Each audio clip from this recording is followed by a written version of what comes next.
What's up, everybody? Welcome to Wait What Are We Talking About podcast episode 34. I am Brett, aka Enigma911, and I am joined by Kevin once again, hopping in for the podcast. He's crushing it. We are back from Extra Life. We had an amazing event. Thank you guys all so much for donating and watching and supporting, spreading the word. It is much appreciated. We met our goal in about 5.5 hours-ish, and then we destroyed it and made double plus some. So thank you very much for all of that. I'm already looking forward to next year's, which is insane because it's a year from now. But already looking forward to planning that and figuring out how we can make the event better and more fun for everyone.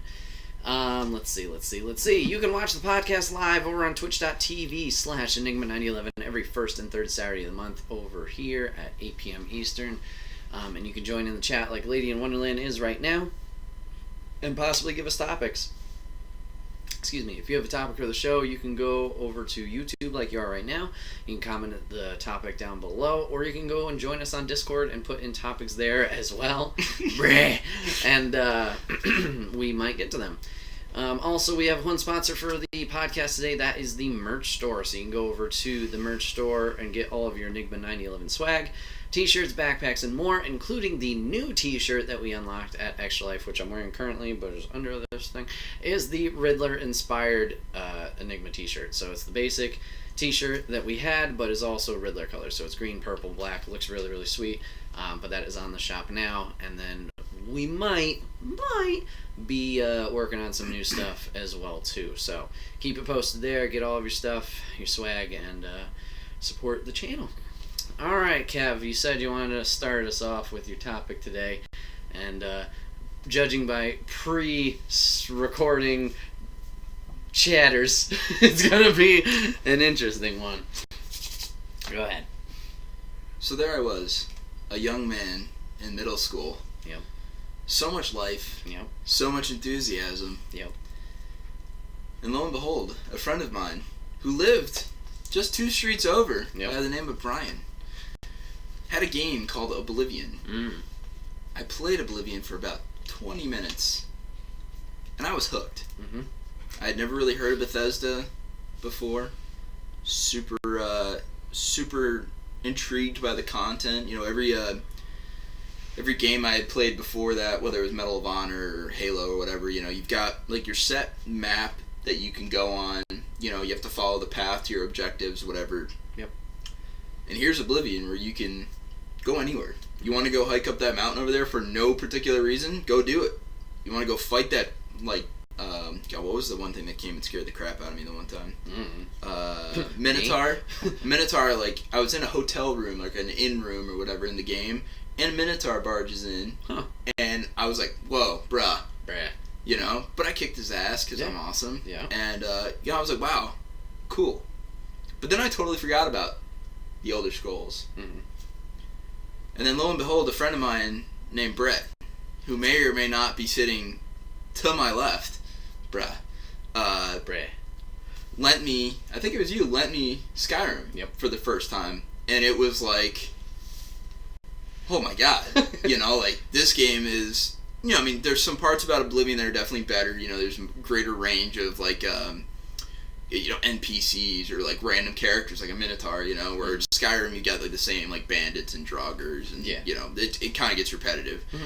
But the graphics were pretty good for the game. There was a lot of content, I still play the game 7 years later, and I still find stuff I didn't see before, or, Easter eggs, or whatever.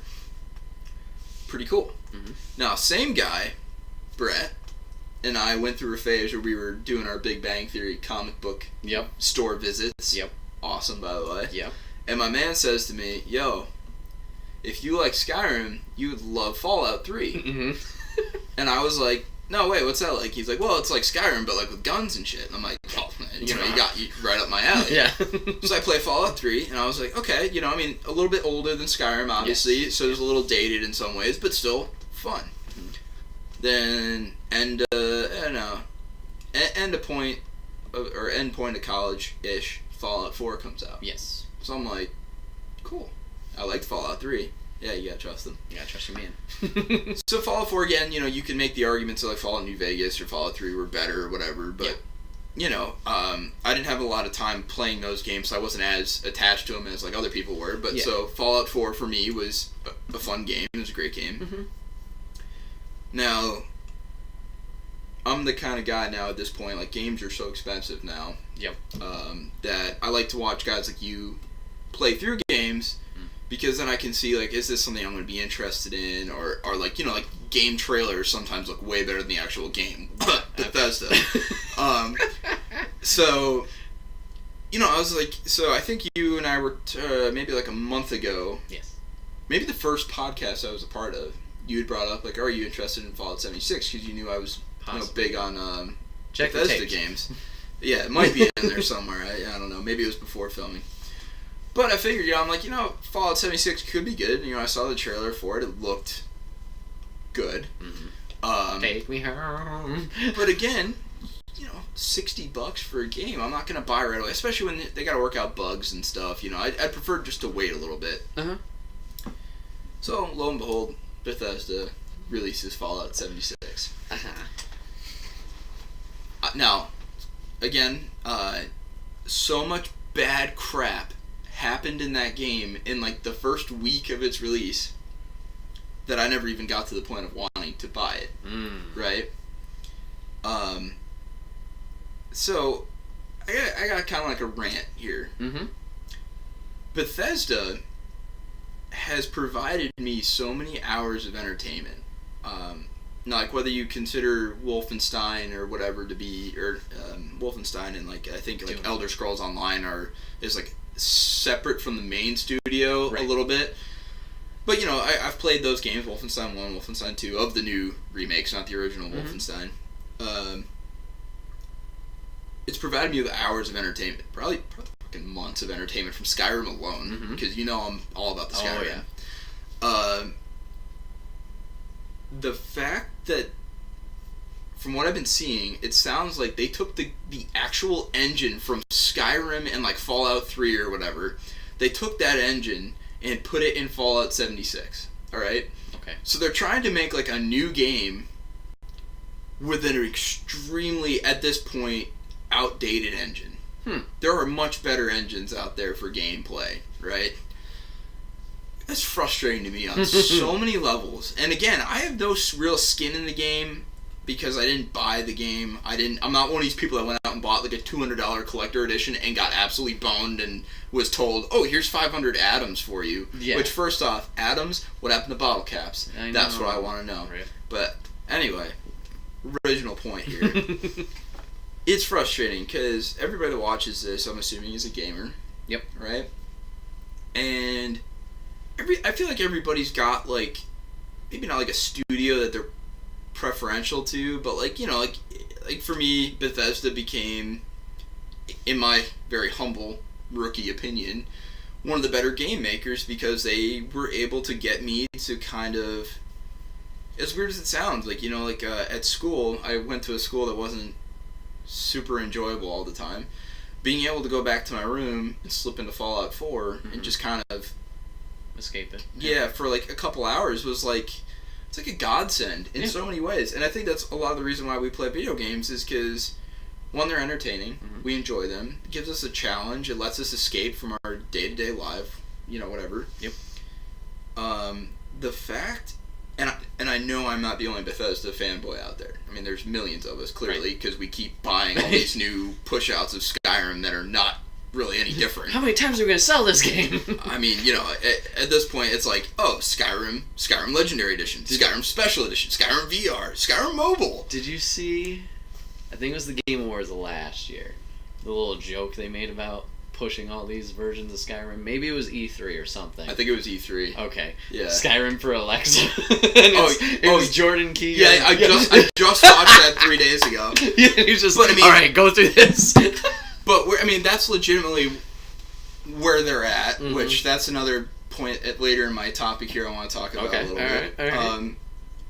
But so anyway, Bethesda has a built-in audience. People that have been playing since Morrowind or Arena or Daggerfall. Right. The earliest Fallout games, which I believe the first Fallout game, or maybe the first two, weren't actually made by Bethesda, but they came in like for 3 or whatever and took over. I just know they're very different games. I don't know the publication history or who. I think it was a different studio, and then Bethesda bought the rights to the franchise, right? Okay.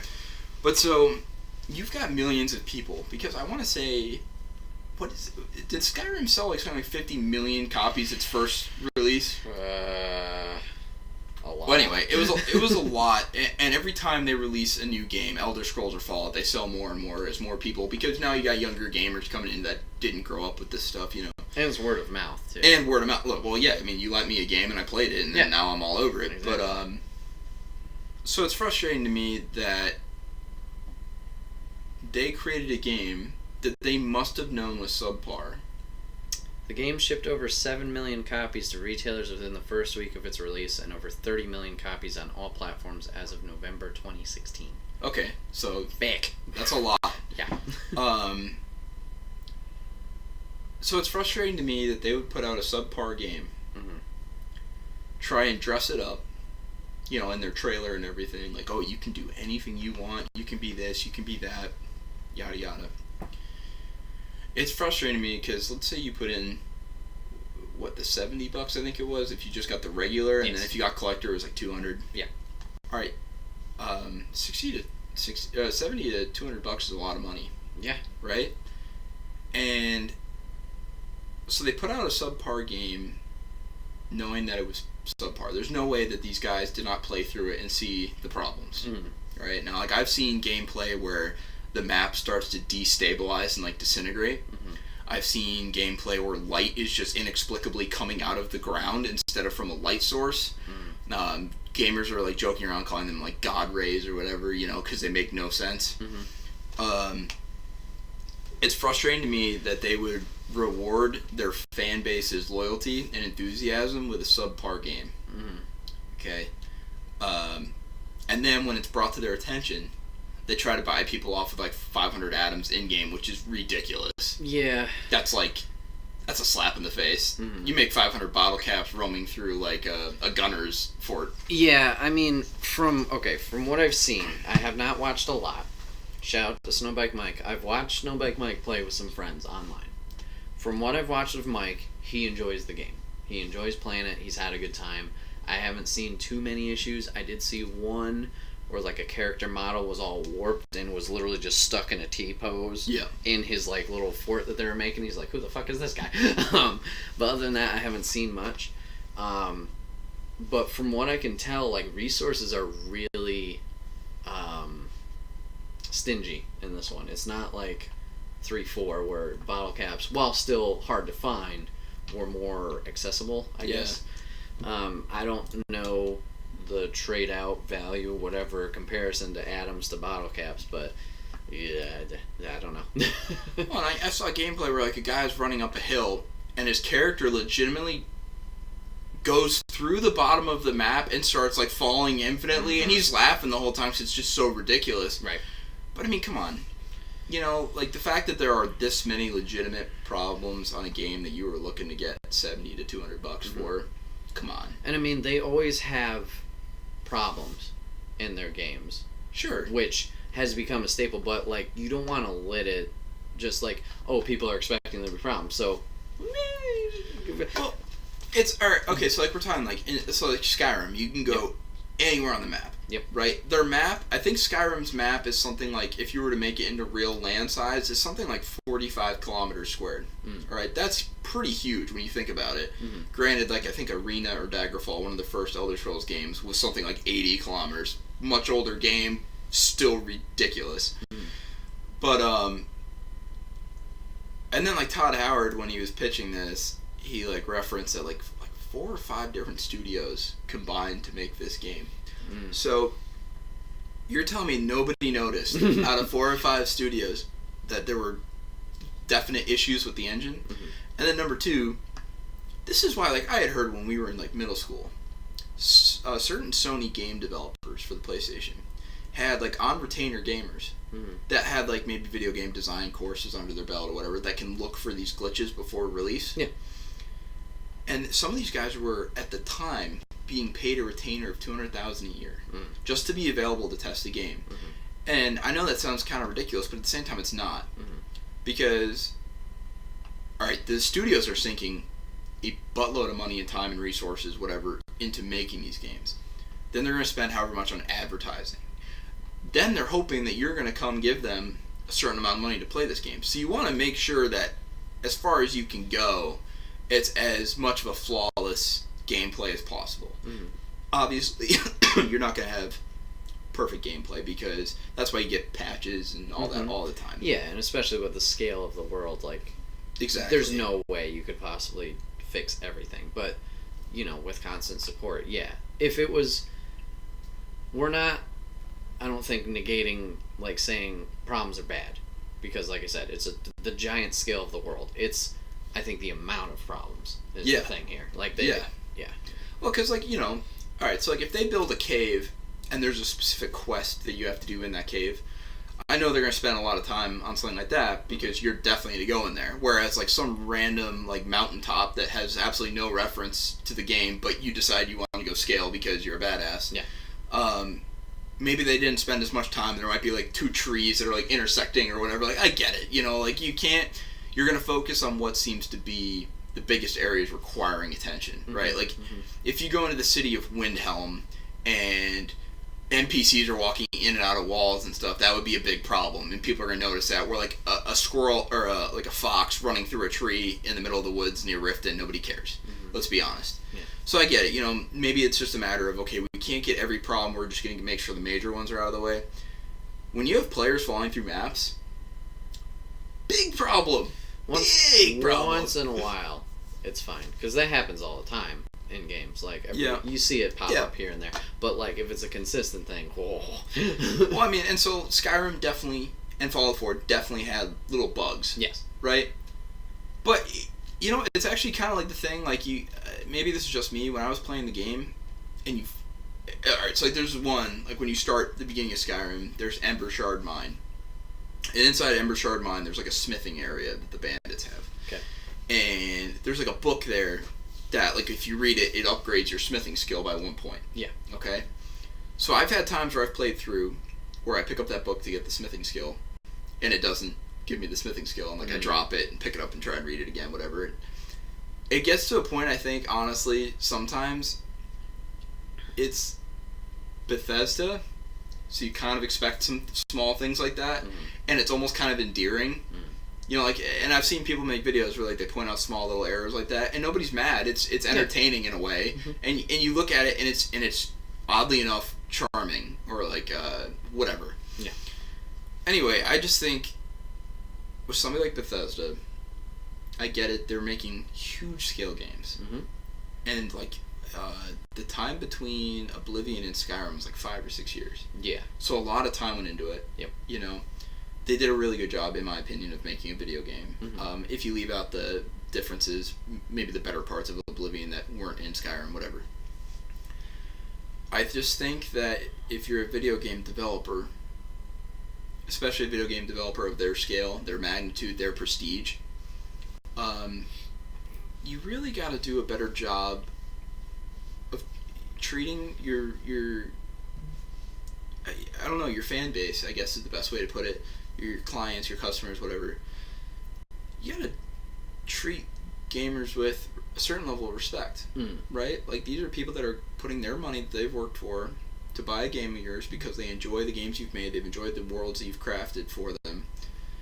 I think it's almost a slap in the face to your fan base to make a game that, from what I've seen, again, I haven't played it personally, but everything I've been reading and watching, there's a lot of serious critical errors in the game. Now, will they be able to fix it? I don't know. I mean, some of them maybe, you know, with patches or whatever. I just think, to me, as a huge Bethesda fanboy, huge slap in the face. Yeah. And the other thing that's really bothering me with Bethesda, and this, if you didn't realize, my topic is entirely feeling like I've been let down by Bethesda. I was looking up the other day to see, you know, they've put out a trailer of Elder Scrolls 6. Alright, like a teaser trailer. Yeah, it was just like, here's the sky! Right. Now, I've watched a lot of videos because I'm a huge Bethesda guy. Definitely a huge Elder Scrolls guy. Probably more than the Fallout series. Yep. I've seen a lot of people like making videos about like where do we think this is going to be, you know, and there's some consensus they think it's Hammerfell based on, you know, because Bethesda doesn't repeat themselves. Every game has been in a separate region. Mm-hmm. But then there's a monkey wrench thrown into that because Elder Scrolls Online takes you to some other regions of Tamriel that you haven't been to before. So now it's like, okay, wait, is it technically repeating if they make a canon game, you know? But anyway, so I was reading an article about it the other day, and Bethesda apparently came out and said, oh yeah, this isn't going to be ready for this generation of consoles. Yeah. And I'm sitting there going, you douchebags have had 7 years, right? Now, yeah, I get it. They were working on Fallout 4. Like, when Skyrim was being released, they were already, you know, in the process of working on Fallout 4. Mm-hmm. And as I understand, they dedicate their main studio to their big name stuff, right? So if they're working on Fallout 4, they're not working on an Elder Scrolls game at the same time. No, they alternate. You're right. So I get it. But I'm sitting here thinking 2020, holy shit. Because that's like the earliest date that they're talking about. Yeah. I don't know. That was a huge letdown to me because they keep putting out these Elder Scrolls Skyrim rehashes. Mm. And like an idiot, I play them. Now, thankfully, Special Edition got delivered to my Xbox for free because I already had Legendary or whatever. If you already possessed Skyrim on your console, or at least in my case, I got it for free on Steam. It was there waiting to be installed. And then I got it on my Xbox. So I didn't have to put any extra money or skin in the game, whatever. If they release one more version of Skyrim in the meantime, I'm going to bitch slap Todd Howard. Okay, well... You heard it here first. If you see on the news somebody got arrested for bitch slapping Todd Howard, you're going to say, Paddywhack did it. Paddywhack did it. So, okay. Counter argument.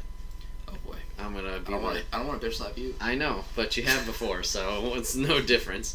Or nothing new. No. Oh. I was going to say, I'd definitely take a picture of that. But anyway. So, yes, they haven't released a new Elder Scrolls this generation. Just almost this decade, but... However, what was the point that you just made about Fallout 76? That they didn't spend enough time on it, right? Well, and going with that point, I am hopeful that 76 is such a fucking failure in so many ways that they're going to do a little bit more homework when they make the new game, because Bethesda, let's be honest, every project they've put out in the last 15 years has made them a good amount of money. Yeah. If Fallout 76 is kind of like the Han Solo of Bethesda, where like people don't want to go play it or buy it or whatever, maybe they'll smarten up and put a little bit more effort into it. I don't know. Okay. But also, Skyrim was Xbox 360, PS3. Jeez. That's a whole 10 years of this console. They have not put out a main state game. ESO? Garbage. Yeah. Brett will tell you. If you enjoy it. I bought the game. I bought the game because I loved the Elder Scrolls so much. I can't read that. Well, yeah. Wait. Don't call my cat a bitch. I played the Elder Scrolls Online, and that game was so... Alright, I played it when it was on computer initially, and then I think I played it again on a console, and I was just sitting around at one point looking at all these players running around me and like whatever. I don't think you can take Fallout series or the Elder Scrolls, and I get there's going to be people that love ESO, and I'm not hating you, like, good for you. Glad you're in on the Elder Scrolls fan base here. The entire point of those games is that you create your own story. Right? Now, yeah, you can do that with Elder Scrolls Online. I don't know. It feels like it's a different... It's not the same. It's like a different mindset to play an online game, like World of Warcraft or whatever, right? For sure. And that is a perfectly fine mindset to play with. If that's what you enjoy, fucking power to you. Yeah. You don't play Skyrim or Fallout 4 for that same mindset. Alright? So I don't know if you can... I don't know if you can take that game series and... I don't know if you can take that game series and put it into an online multiplayer. I don't know. I personally didn't personally didn't enjoy it. It's not why I play Elder Scrolls. Yeah. I don't know. Again, I'm really hopeful. I'm gonna probably buy the next Elder Scrolls game that comes out, unless something is super flawed with it right away. I was just a little disappointed because I kind of felt like this whole Fallout 76 and the, no pun intended, fallout from it to me just seemed like a slap in the face to gamers. I don't know. I mean, like, I'm sure you're the same way as I am. I'm not going to go invest $70 in a game that is going to leave me frustrated. Right. I don't know. It's a lot of money. It's a lot of money. No, I agree with that. I know Dad will be watching this later, so Dad, spoiler alert, this was going to be your Christmas present, but now I'm like, because, I mean, they say you can play it single player. I've heard that. But I don't think it's the same. Like, I don't think it's what he's looking for, like the Fallout 4, like the Fallout 3, like the Skyrim. That, like you said, it's not the same thing. It's like, going back to Warcraft, me enjoying Warcraft, but fucking hating World of Warcraft. Fuck it. So, I'm hype as shit for Warcraft 3 Remaster. That's finally a legit thing, and now I'm getting a good PC, so I'm gonna fucking buy it. But anyway. You're welcome. Oh yeah, and that, and I also got paid for the Fortnite tournament I was in finally. So, anyway. So, it's, like Kev said, if you like ESO and you're a fan of ESO, good for you. That's completely fine. There are games we like that you're not going to like. There's games you like that we're not going to like. Same here. Even in this fucking room. There's games I like he doesn't like, and vice versa.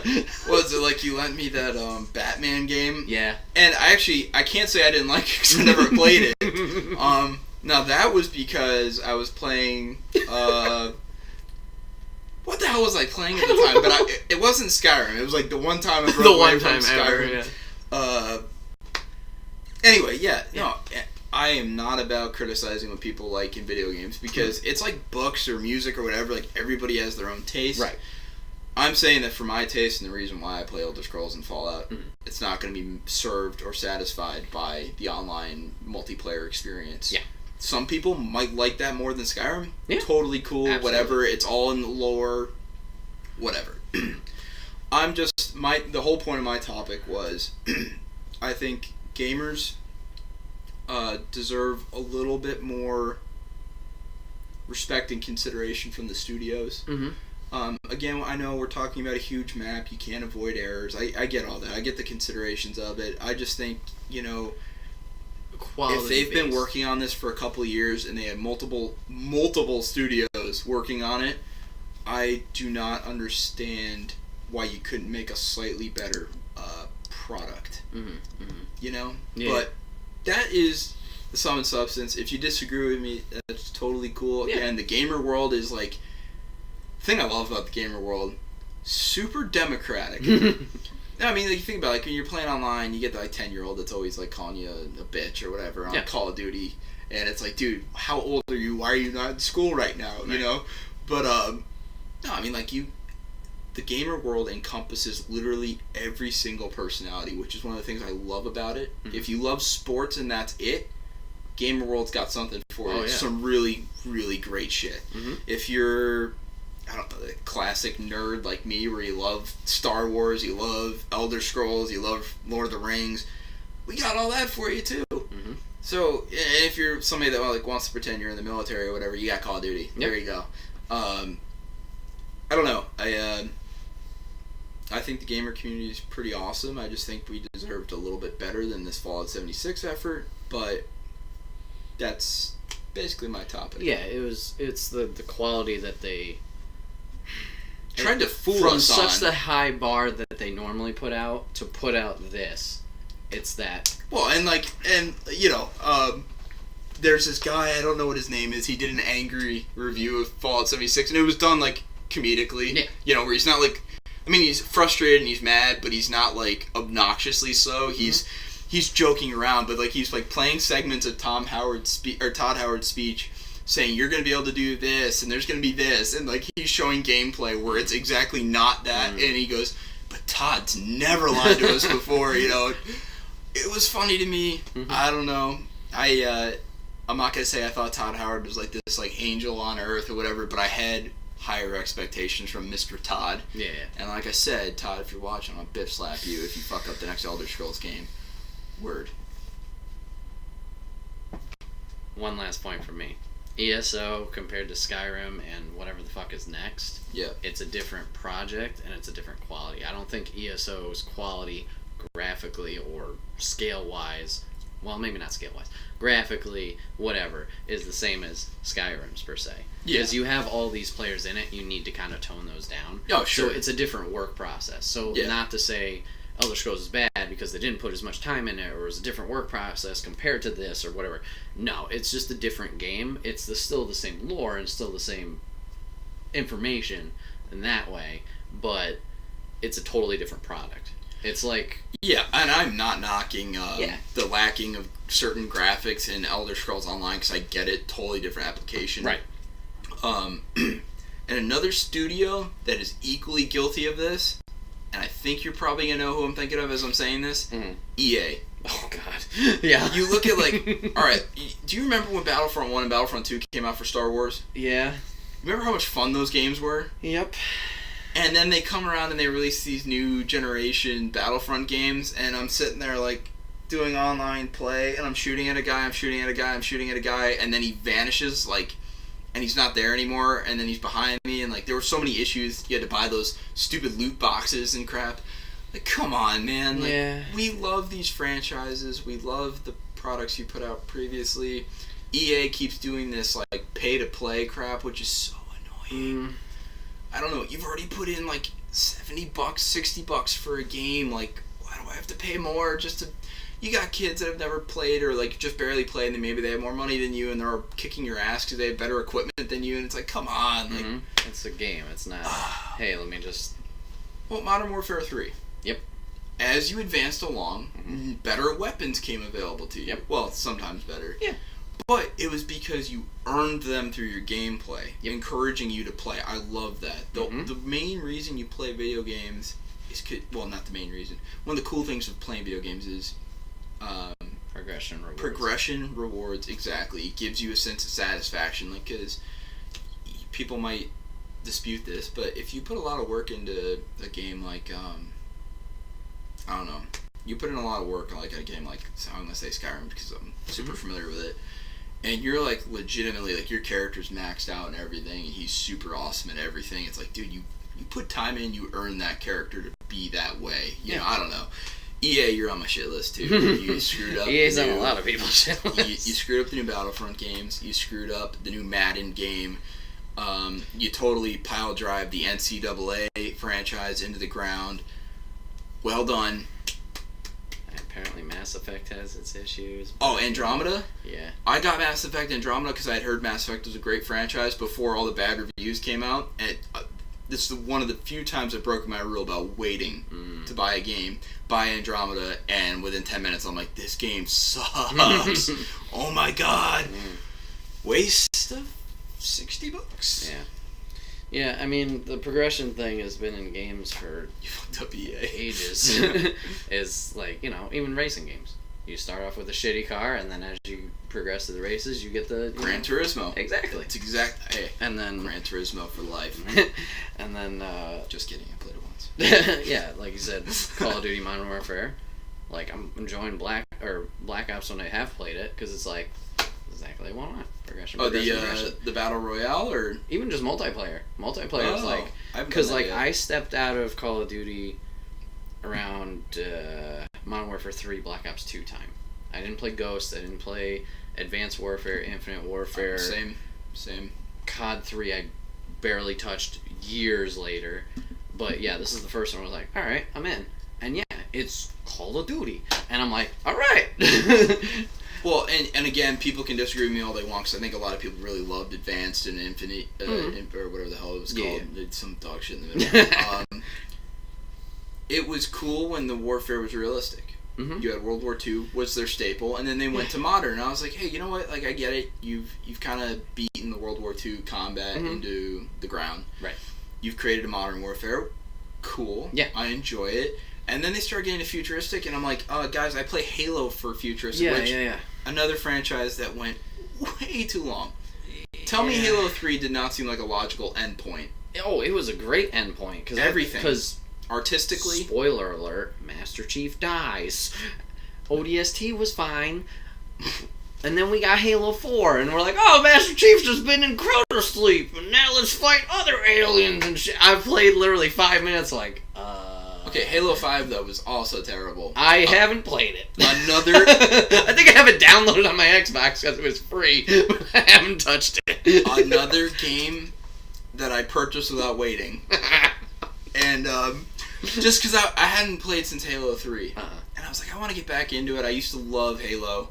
Because I remember, like, we used to go to Brian's house, and we had, like, huge Halo 2 nights. And then, we had Halo 2 and Halo 3. Are you in the cave? Are you looking at that tunnel? Yeah. We're looking at the same tunnel! So many hours of, like, fantastic entertainment. And then the storyline was good. The music was haunting. The art was fantastic. Like, on my gaming computer, one of my backgrounds is, like, the Halo ring.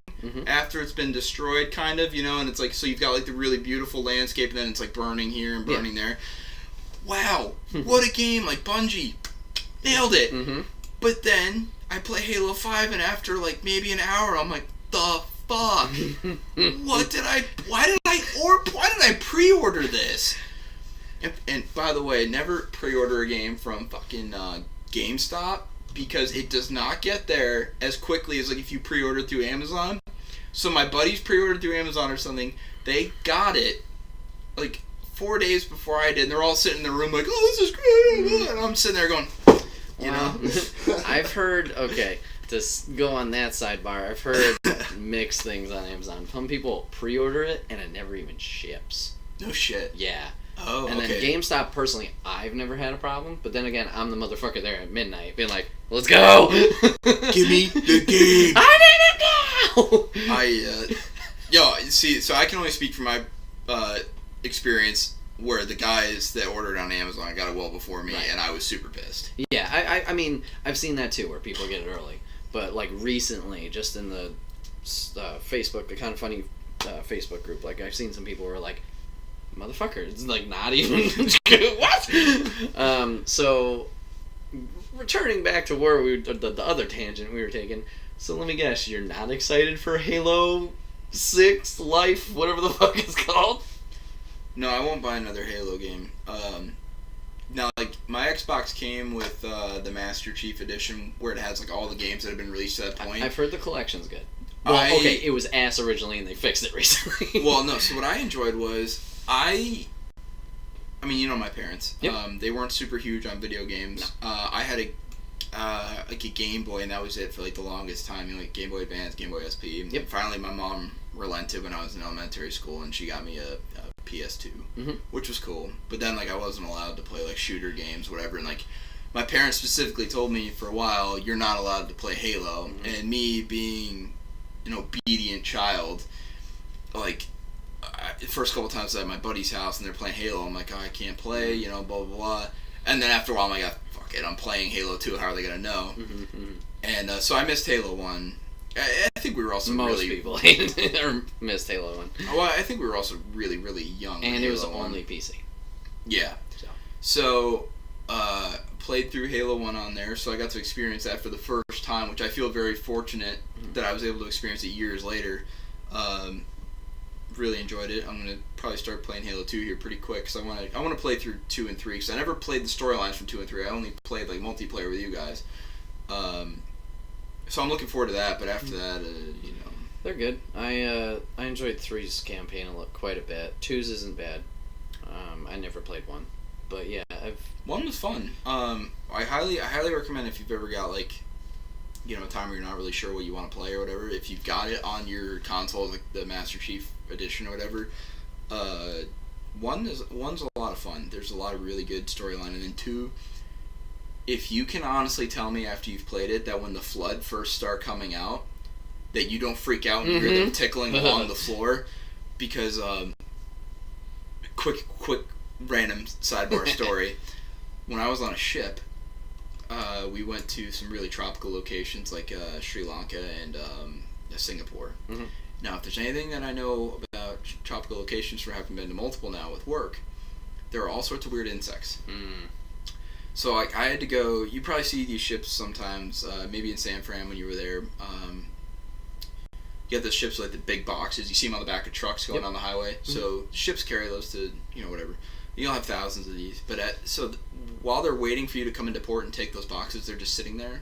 So like in Singapore, when they're just sitting there, all these spiders and other things are living on them. So then when they get put on the ship, they come with them. Mm-hmm. So I'm down in this hold, like down near below the water line, working on like a switch or something. And there's no light down there other than my headlamp that I'm working with. No.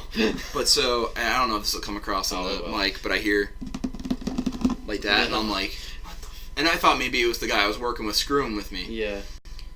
So I panned my light up, and this entire wall, right? Well, not the entire wall, but like a lot of the wall. Yeah. Were like these weird glittery spiders. Now, being a man, I saw these spiders and reacted in a very manly fashion by screaming and running like a little girl. One jumped off the wall and landed on my forehead and bit me. Oh. Now, I did not get Spider-Man powers, which, the fuck? Damn it. If you're going to get bit by some random tropical-ass spider, it better sure as shit give you some powers. Yeah. And I am not going to say I didn't go to my room later and go, and nothing. Tobey Maguire. But so I had like something like the size of your mouse, basically. Like my forehead swelled up that bad. I had like an allergic reaction to whatever the spider was. No, I wish I was kidding, but I came down to work and I hadn't seen myself in the mirror, and people were like, "What the hell's wrong with you?" Like my head was like, "Ah." But so when I'm playing this flood game, this is after that event, right? So I'm hearing that like, and I'm like, spiders, fuck! And it was the flood, and then people that have been like eaten and like used by the floods. There's bodies with like flood in them and everything, and I'm just like, oh, I've been there. Oh, and then I'm shooting like the the soldiers in the Covenant that are coming out that are repossessed or whatever. Yeah. And I'm shooting them. I'm like, I'm so sorry. I get it. But yeah, no. So tell me you're not terrified by that after you play through, and I'll punch you in the face. No, I remember first playing that, or watching my friend play it. Maybe must have been like 10 or something. But yeah, I was freaked out, especially by the ones that blow up, the big fat ones. Like, one again, like like this same ship I was on, when I would come out of work at the end of the day, some of these spiders won't bite you, but they want to be somewhere warm and hot, so they go to your boots. So I got work boots that go up to here, and they're steel toed, they're electrical rated, whatever, so I don't die, hopefully. Yep. And so as I'm about to go in my room, one of the guys on the ship goes, "Hey, take your boots off out in the hallway and knock them into the wall." I said, "Why?" And he goes, "Just do it." So I'm like, all right. Take off my boot, which obviously smelled great from being down in the 120 degree room for 8 hours. So I knock it against the wall, and spiders fall out. And again, very manly reaction. I picked them up, I put them outside, or I jumped around screaming and stomping on them and looking like a total tool. But anyway, that totally random sidebar. Don't know how we got to here. That's why it's called the Wait, What Are We Talking About podcast. Wait, what? But I was really super pleased when I saw that came with my console, because I got to experience a huge landmark game for this century. Yeah. So I'm looking forward to working through number 2 and number 3, and probably stop at 3, because I remember I was at Nick's house and he was playing that last mission of 3.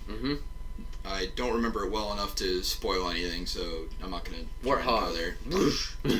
And that part. And I remember watching the last scene of that with Cortana and Master Chief, and I'm sitting there going like, I had the feels. Yep. I had the feels from a game. Yep. One of the things I love about video games, absolutely. And I was like, this is a great way to finish this franchise. And then ODST 4 we and like 5 money. came out. So fuck me, right? Mm. Fuck every gamer apparently who's not a tool. Well, I mean, they like money. Yeah. That's why they keep pushing out a Call of Duty every and year. a new Skyrim every 2 And I mean, years. I mean, at least I'm gonna switch game. Fucking. What am I with that? Series. Game series completely. But Assassin's Creed, Ubisoft. At least they fucking learned. Finally, they were pumping those motherfuckers out every year. And then they took a break and were like, we're going to do these every 2, maybe 3 years. And I guess they're getting better, because Odyssey, which just came out, apparently people like. Is that the Egyptian set one? No, that was the one before. That was. Oh, fuck, I'm already behind again. Origins. I'm already behind. I think it's Origins. But Odyssey is like Greek. And you could be a male character or a female character, and it runs through, I guess, the same exact story. Well, see, it's like I have not played Assassin's Creed since the Revolutionary War era one. 3. And at first, so I never played it long enough to learn what I was doing and be comfortable with it. So, like, my big thing was I was just running around and, like, stabbing British soldiers. Yes. I'm an American. Okay? That's what we do. That's what we do. Watch out. By the way, I love England. So great. That's why he loves it. Just so great. Yeah, but I never played it. Never really played it after that. I had a buddy on the ship that was playing the Egyptian one, and that seemed cool. People liked it, but the Odyssey one that just came out, people are like, really? No, they had that pirate one. Was it Black Flag? That was 4. Yeah. Yeah, I heard a lot of bullshit about that. I heard there were cool things, like the ship combat was supposed to be cool. But I was it's still like, in the plastic over there. I haven't tried it yet. I just, after 3, I wasn't impressed enough with 3 where I invested myself in the franchise. Yeah, it was a weird series. Like, I played 1. I played it at Charlie's house because he was playing 2 at the same time I was playing 1. He's like, "Oh, I should check this out." I'm like, "Okay." 1 was fun for a while, and then it gets really repetitive. Like, every chapter, follow this guy, get information, kill this guy, go run up here, kill the main guy. Next chapter, get this, sneak up on this guy, do it over and over. Who would have thought an Assassin's Creed game would be about sneaking up on people and killing them? Those bastards! So then I get you, Brett. 2 came around, and it was a little bit more different stuff. Like, yeah, you still sneak around. Yeah, you still kill people. But it was, like, different. It wasn't, like, literally repeat the process for 9 chapters. So 2 was good. I loved Brotherhood. They, like, stuck with the Ezio character for a while. Italy or France? Italy. Okay. Yeah, I saw that. Pretty sure. That looked okay. France was Unity, which was the that was broken as hell one. Yeah, that looks stupid as shit. So yeah, Brotherhood was good. 2 was good. Brotherhood was good. I just got back around like a couple of years ago on stream playing Revelations. That was really good. 3, I like the setting. But that character was a little good. And then I never played 4, and I tried Unity because I was like, it was like hey, linking it back to Bethesda, you'll be able to do multiplayer and shit. And then that video, I was like, oh, that looks cool. And then I went online, and oh boy, it's. They're all getting the Bethesda curse now. Yep. So sometimes they gotta let it die. No, you really.